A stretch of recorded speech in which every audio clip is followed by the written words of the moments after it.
Channel అందరూ బాగున్నారా? అందరూ బాగుండాలని ఎప్పుడూ కోరుకుంటున్నాను.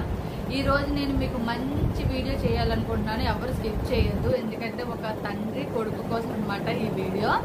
ఇది నేనేమి పుట్టించింది ఏం కాదు, ఎందుకంటే నాకు ఒకరు చెప్పారు. అదైతే నేను మీ అందరికీ షేర్ చేయాలనుకొని నేను ఈ వీడియో చేస్తున్నాను. ఎందుకంటే నాలాంటి వాళ్ళు చాలా మంది వీడియోస్ చేసే వాళ్ళందరూ ఏదైనా చిన్న విషయం తెలిసిందంటే 10 మందికి తెలియాలని చెప్పి వీడియో రూపంలో వీడియో చేస్తూ ఉంటారు. అలాగే నేను కూడా చేస్తానండి. చాలా మంది నా వీడియో స్కిప్ చేసేస్తున్నారు. స్కిప్ చేయకుండా వీడియో ఎండ్ వరకు చూడాలి, ఎందుకంటే పెట్టిన 4 నిమిషాలకే ఒక 5 మంది చూసేస్తున్నారంటే అది కరెక్ట్ కాదండి. ఎందుకంటే నేను చాలా కష్టపడి చేస్తున్నాను వీడియోస్. ఏదో ఇంట్లో కూర్చొని చేస్తున్నాను, లేదంటే షాప్లో కూర్చొని చేస్తున్నాను కాదు. దీనికి వీడియోస్కి టైం కుదుర్చుకోవడానికి నాకు చాలా అంటే చాలా కష్టం ఉంటుంది. ఎందుకంటే నేను మీకులాగా ఏదో ఒక పని చేసుకుంటే అమ్మాయినే కాబట్టి నాకు పనులు ఉంటాయండి. కానీ వీడియోస్ అన్నది ఏంటంటే 10 మందికి తెలుస్తుంది, దానివల్ల ఎంతో కొంత యూజ్ ఉంటుందని చెప్పి వీడియోస్ చేస్తున్నాను. ఓకేనా? ఎవరికైనా ఒకవేళ నా వీడియోస్ వల్ల ఏదైనా ప్రాబ్లం ఉన్నా సరే కామెంట్ రూపంలో చెప్పండి. ఆ వీడియోస్ మళ్ళీ నేను కంటిన్యూ చేయకుండా అక్కడికి వదిలేస్తూ ఉంటాను. ఓకేనా? ఈరోజు అయితే అసలు కథ ఏంటంటే ఒక తండ్రికి కొడుకున్నాడండి. వాడికి పెద్ద వయసు ఏం కాదు, 5 సంవత్సరాలు ఉంటాయంటే. 5 సంవత్సరాలు కొడుకు రోజు స్కూల్కి వెళ్తున్నాడండి. స్కూల్కి వెళ్ళేటప్పుడు బాగానే యాక్టివ్గా వెళ్తాడు, కానీ స్కూల్ నుంచి వచ్చేటప్పటికి చాలా అంటే చాలా డల్గా వస్తూ ఉంటాడు. నాన్నగారు అట్లాగే ఒక నెల రోజులు అబ్బాయిని అబ్జర్వ్ చేశాడనమాట. ఏంటి నా కొడుకు ఎంత డల్గా ఉంటున్నాడు, ఎందుకు డల్గా ఉంటున్నాడు, అసలు కారణం ఏంటని తెలుసుకుందాం అనుకున్నాడు. అయితే ఒకరోజు కొడుకు స్కూల్ నుంచి రాగానే బ్యాగ్ పక్కన పెట్టి అలా డల్గా కూర్చొని బాధపడుతున్నాడు. అలా అంటే చిన్నపిల్లోడు కదా, అసలు చిన్నపిల్లలు ఏంటంటే స్కూల్ నుంచి రాగానే యాక్టివ్గా హుషారుగా ఉండి ఆడుకుంటూ ఉంటారు, కానీ పిల్లోడికి అలాంటి యాక్టివిటీస్ ఏం లేకుండా చాలా డల్ అయిపోయాడు అనమాట. అప్పుడు తండ్రి ఏమనుకున్నాడంటే నా కొడుకు ఏదైనా ప్రాబ్లం ఉందా నేను అడిగి తెలుసుకుంటానని చెప్పి పక్కన కూర్చోబెట్టుకొని, నాన్న నువ్వు స్కూల్ నుంచి వస్తావు కానీ ఎప్పుడు బ్యాగ్ పక్కన పెట్టి డల్గా ఉంటావు, అసలు నీ ప్రాబ్లం ఏంటి, ఎందుకు ఇలా ఉంటావంటే, అప్పుడు అంటే చిన్నపిల్లలకి ఏదైనా సరే చిన్న బాధ అయినా పెద్ద బాధ అయినా ఏదైనా సరే బాధ పెద్దగానే కనబడుతుంది కదండి. ఎందుకంటే వాళ్ళకి ఏం చెప్పలేము, వాళ్ళకి ఏం తెలియదు కదా. అయితే వాళ్ళ కొడుకు బాధ ఏంటంటే రోజు స్కూల్కి వెళ్తున్నప్పుడు ట్రైన్ ఉంటుందండి. వాళ్ళ స్కూల్కి వెళ్ళే దారిలో ట్రాక్ ఉంటుంది, అక్కడ ట్రైన్ వెళ్తూ ఉంటుంది. ప్రతి ఒక్కరికి బాయ్ చెప్తా ఉంటాడంట పాపం. కానీ తిరిగి ఎవరు బాయ్ చెప్పట్లేదంట. ఇతను ఏంటంటే చెప్తున్నాడు కానీ తిరిగి ఎవరు చెప్పట్లేదన్న ఇదితోటి పిల్లోడు డల్ అయిపోతున్నాడు. నాకు ఎవరు బాయ్ చెప్పట్లేదు డాడీ, నేను చెప్తున్నాను, ఎవరు చెప్పట్లేదు. నేను చిన్నప్పుడు చాలా మందికి అలాగే బాయ్ చెప్తా ఉండేదాన్ని. ఎందుకంటే ఆ బాల్యం అన్నది ఎవరైనా ఇలాగే ఎంజాయ్ చేసుకుంటారో, నేను కూడా ఎంజాయ్ చేశాను. మీరు కూడా ఎంజాయ్ చేస్తే కనుక ఖచ్చితంగా కామెంట్ చేయండి. ఓకేనా? అయితే ఆ పిల్లోడు బాధ ఏంటంటే నా కొడుకు బాధ ఇద్దా అంటే ఈ ఇబ్బంది కోసమే రోజు డల్ అయిపోతాడా, ఇతన్ని ఎలాగైనా యాక్టివ్ చేయాలి నేను అలాగని చెప్పి వాళ్ళ కొడుకు ట్రైన్ ఏ టైంకి వస్తుంది అన్నది తండ్రి తెలుసుకున్నాడు. టైం టు టైము ట్రైన్ దగ్గర ఉండాలి అనుకున్నాడు అనమాట. అయితే రైల్వే స్టేషన్కి వెళ్ళి రైల్వే స్టేషన్ పక్కన ఒక రూమ్ తీసుకుందామని చెప్పి అడిగితే అక్కడ ఉంటారు కదండి రూమ్లు ఇచ్చేవాళ్ళు, వాళ్ళు అన్నారంట ఫుల్ అయిపోయింది బాబు, ఇక్కడ ఒక రూమ్ కూడా లేదు అంటే వేరేది డబుల్ బెడ్రూము ఒక అతను తీసుకున్నాడు. అతన్ని రిక్వెస్ట్ చేస్తాను, రిక్వెస్ట్ చేసినప్పుడు అతను ఓకే అంటే కనుక నిన్ను అక్కడ పెడతాను, అతను ఓకే అనకపోతే కనుక నేను పెట్టలేను, వెళ్ళి నేను అడుగొస్తాను. అలాగనంటే లేదు కాల్ చేసి మాట్లాడండి, అలాగనంటే కాల్ చేశాడు అనమాట. కాల్ చేసి సార్ ఇలాగా ఒక అతనేనండి, మీకు ఆల్రెడీ ఇంకో బెడ్ ఖాళీగానే ఉన్నారు కదా, షేర్ చేసుకోవడం మీరు ఇతను కూడా షేరింగ్ ఇస్తాడు, మీరు ఇస్తారా అలాగని అడిగితే అతను కూడా ఏమంటాడంటే సరే రండి అలాగని చెప్పి అతనికి ఒకసారి ఫోన్ ఇవ్వండి అలాగని చెప్పి మాట్లాడాక నేనైతే పడుకున్నానండి. నాకైతే పొద్దున్నే లేగాలి, ట్రైన్ ఉన్నది.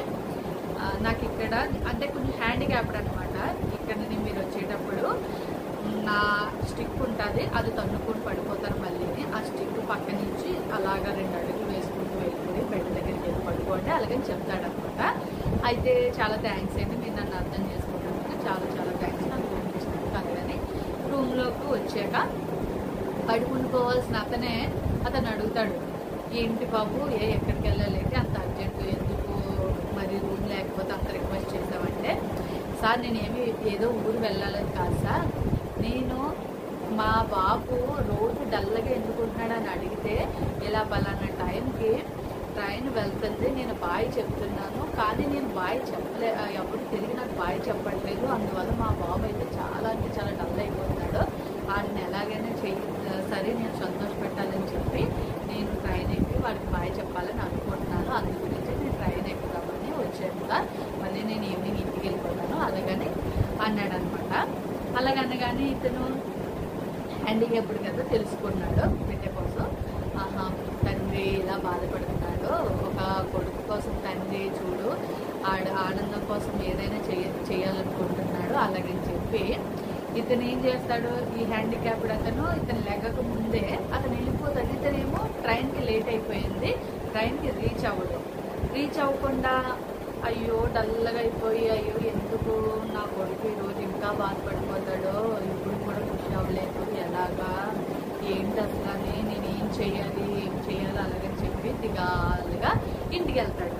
ఇంటికి వెళ్తున్నప్పుడు కొడుకు చాలా అంటే చాలా ఆనందంగా యాక్టివ్గా హ్యాపీగా ఆడుకుంటాడు.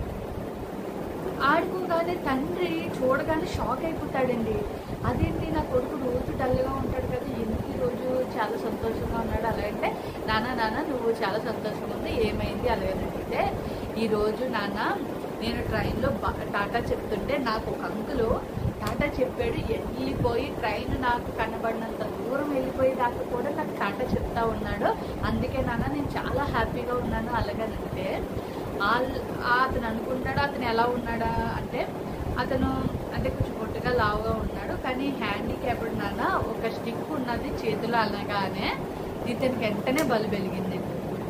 అప్పుడు బల్బు వెలగగానే చూడండి ఒక తండ్రి మనసు ఇంకో తండ్రికి అర్థమైపోయింది. అది చూడండి, అంటే ఒక కొడుకుని సంతోషపెట్టడానికి ఒక తండ్రి అవ్వకర్లేదండి, తండ్రి స్థానంలో ఉన్న ప్రతి ఒక్కరు కూడా తండ్రిలాగా ఆలోచిస్తారనమాట. చూసారా, ఒక చిన్న పిల్లల్ని సంతోషపెట్టడానికి అతని తండ్రి ఎంతగా ఏ పని చేయడానికైనా తెగిస్తాడో, అది అతనికి ఒకవేళ డబ్బే ఖర్చు అవ్వచ్చు, లేదంటే కనుక అతని ఆరోగ్యం బాగాలేనప్పుడైనా సరే ఏదైనా చేసే సిచ్యువేషన్ వచ్చినప్పుడు కొడుకు కోసం ఆ ఆరోగ్యం బాగాలేనప్పుడు కూడా లెక్క చేయడం అనమాట, అలా చేస్తూనే ఉంటాడు. కానీ కొంతమంది తల్లిదండ్రులు ఎలా ఉన్నారంటే పిల్లల్ని పొడుచుకొని తినే తల్లిదండ్రులా ఉన్నారండి. ఇండియాలో అయితే మరీ దారుణంగా ఉన్నారు. లైక్ ఎట్లా అంటే తండ్రి పిల్లల్ని పాడు చేయడం, లేదంటే తల్లే పిల్లల్ని అమ్మేయడాలు, ఇంకా చాలా చాలా ఉన్నాయండి, చాలా చూశాను. కానీ ఇలాంటి ఉన్న మన కంట్రీలోనే, ఇండియానే కాదు వేరే కంట్రీలో కూడా ఉండొచ్చు, ఎందుకంటే నాకైతే తెలియదు. ఇండియాలో అయితే ఎక్కువగా న్యూస్ చూస్తున్నారు కాబట్టి చెప్తున్నాను, నేనేదో నా కళ్ళ ముందు జరిగాయని నేనైతే చెప్పట్లేదు. న్యూస్లో ప్రతి దాంట్లో నేను చూసే మాట్లాడుతున్నానండి, ఒకవేళ తప్పుగా మాట్లాడుంటే సారీ. కానీ ఇలాంటి తల్లిదండ్రుల మధ్యలో కూడా కొడుకు కోసం కూతురు కోసం చేసే తల్లిదండ్రులకి నిజంగా నా వందనాలు, ప్రతి ఒక్కరు కూడా చాలా అంటే చాలా వందనాలు. ఎందుకంటే చెప్పలేమండి తల్లిదండ్రుల ప్రేమ అంటే. ఓకేనా, ఈ కథ నచ్చితే కనుక ప్లీజ్ లైక్, షేర్, సబ్స్క్రైబ్. ప్రతి ఒక్కరికి ఇంకా